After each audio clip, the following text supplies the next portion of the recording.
Legal think tank Veritas says the ZANU-PF government is likely to ignore recommendations by the International Monetary Fund, the IMF, to resuscitate the economy in favor of populist policies that will assist the ruling party to gain support ahead of the 2023 general elections.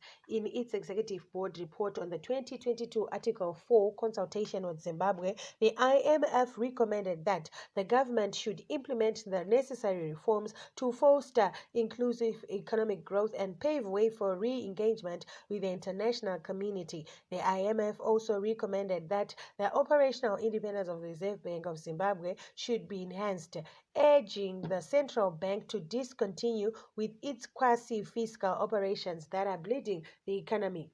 The Bretton Woods Institution also pointed out that the country should promote exchange rate flexibility with a more transparent and market-driven process for determining the rate of exchange between the Zimbabwean dollar and foreign currencies. Government was also urged to phase out multiple currency use as soon as conditions permit. In its latest Bill Watch publication, Veritas said the recommendations required government to introduce more austerity measures, a situation which would, however, not be favorable for the ZANU-PF to win the 2023 elections. While the recommendations are undoubtedly sound, they mean that Zimbabwe will have to go back to austerity and more liberalization of the economy, Veritas has said. This will be difficult for the authorities to implement, bearing in mind that Zimbabwe is just over a year away from the 2023 general elections and that a bad harvest is expected this year.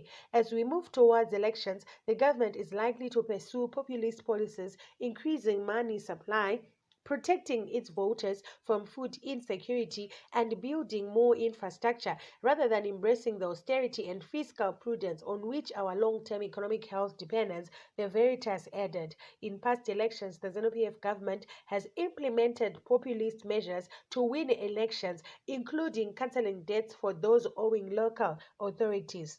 This plunged most local authorities into financial doldrums. Last week, the government said it would review chiefs' allowances and allocate them fuel, among other benefits. A move that was described by analysts as a ploy to buy their loyalty ahead of the 2023 elections. The ZANU-PF Secretary for Administration, Obet Mpofu, said he was busy when he was reached out for comment, while the party director of information, Tafazwa Mugadi,